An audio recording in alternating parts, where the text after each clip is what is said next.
Let's talk about the incident at the YCS and how our community was like, "Oh, this is so cheap.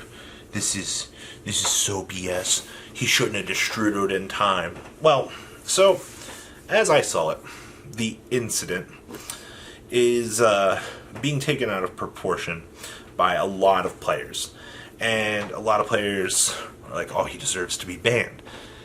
I don't really agree with that, actually. So we're going to go through here. We're going to weigh the pros and cons. We're going to talk about what happened and the fun of the time rules, shall we?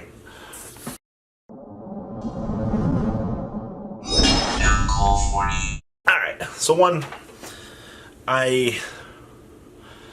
disclaimer, alright, my opinion is solely my opinion. Understand that, guys. Don't think that some evil overlord is paying me to say these things. So, number one, you need to understand that time rules, as they are right now, I know our community doesn't like them. As a player, I get it. Alright, Konami is now paying... Oh, yeah, fun fact for the masses in the we don't go to events category. Konami is now paying their judges. They are getting an hourly wage.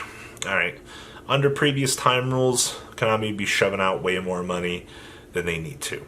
So, you have to strictly understand that the new time rules might not be the best for the player base, but from a staffing position, these things are amazing. They now have a rundown schedule. Yeah, some events will still go over time. It's fine. Alright, so there's that. That's your basic understanding that we are now paying these people. Instead of giving them product, they are receiving money. Strange concept, being employed for a living. Wowee. Okay, so this is my basic understanding of the situation. So, guy goes Destrudo in time, combos off, makes his full board. I think people were like, "Oh, he's got 8 negates." Yay, he made a Trift board. Anybody can do it, evidently. So, builds this huge board. Alright, cool. So the opponent starts progressively playing. He's got 30 seconds on the clock. And the guy that paid 4,000 life calls over a judge and says, "Hey, he is slow playing. He is not making ample time for these moves." And the entire community has been in a rage about this, because you have to understand that in a situation where you've presented this huge board, you need to keep the integrity of the game. Oh boy, integrity. Having South Park flashbacks. Yeah, integrity. Okay, so this is where things start getting massively hazy, and my thoughts are probably going to be all over the place, so you might have to string together some things. To my understanding, the judge team now needs to be educated on the basic flow of Yu-Gi-Oh! It makes sense, right?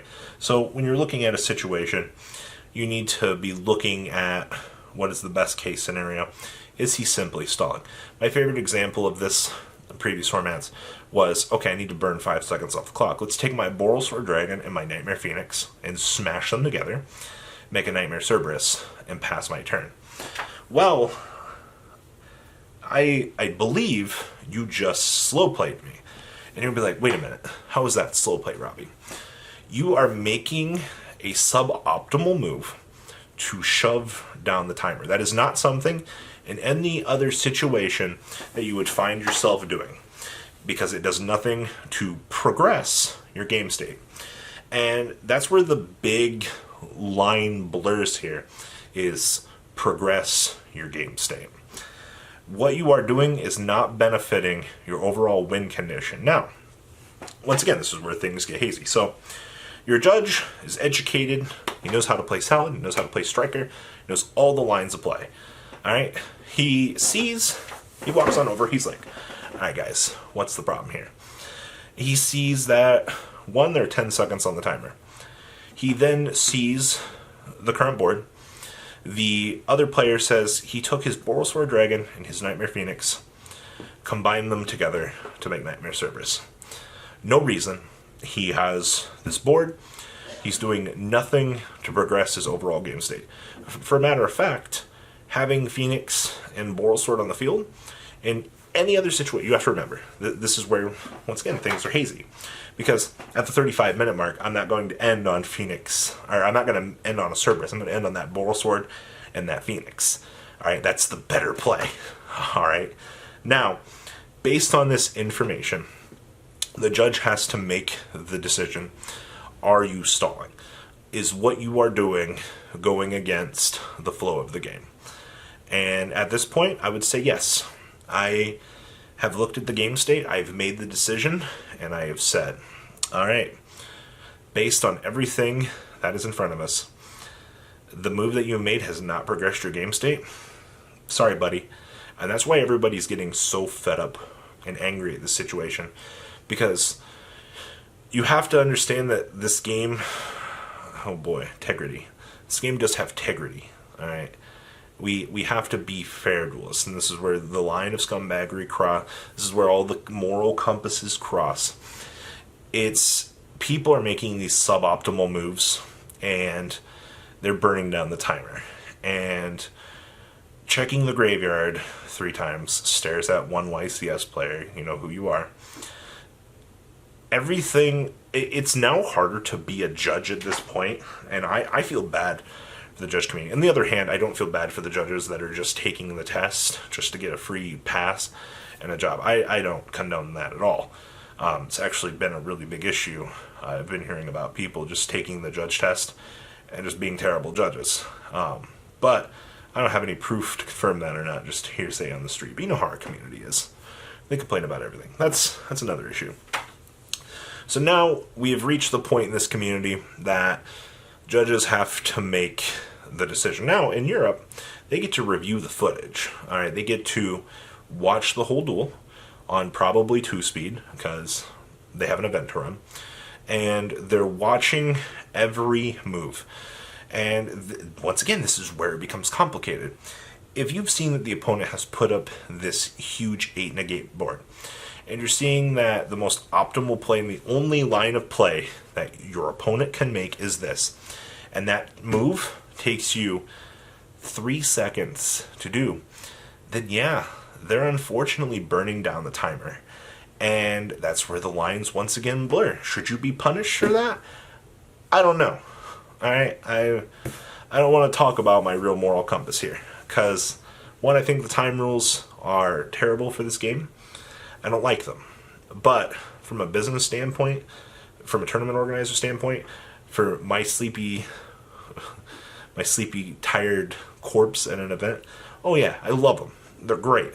But I understand the general complaints. And once again, for all the judges out there that get scuffed for having to make these bad decisions into the bad player that is running down the clock, yeah, you do deserve to be punished for stalling.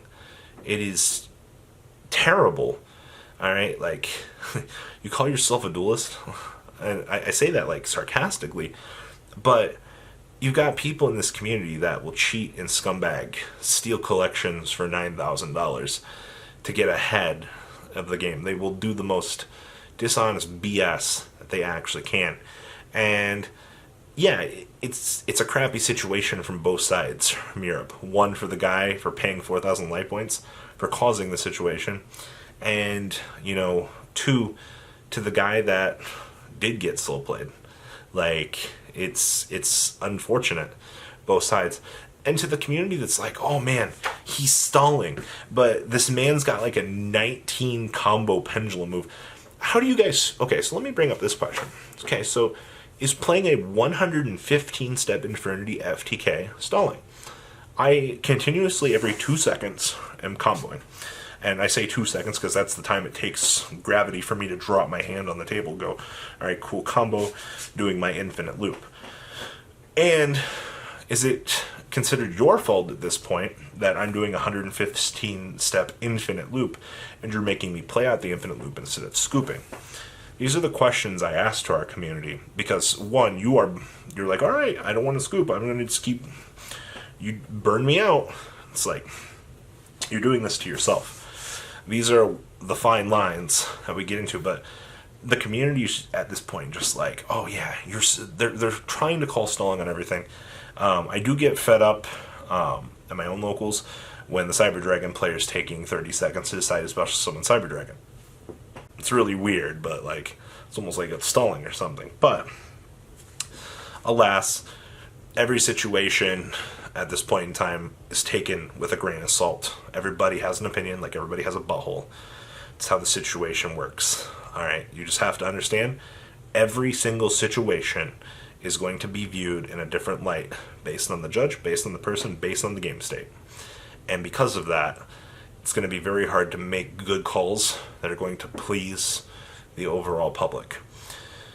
Should he have been punished for not being able to play through the board?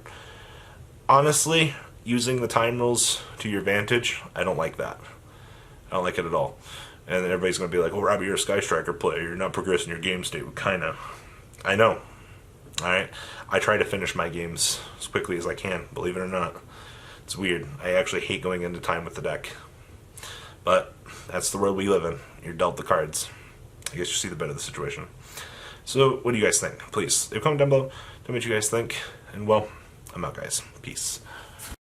The ride never, well, truly ends. Thank you, patrons. Without you guys, I don't know what I'd be wearing in these videos. I might be a Truffle Shuffle incident all over again. Guys, please also check out VanCole40 for some awesome Vanguard content. Some other interesting stuff you might find up here on the left or in the description as well. Thanks for watching.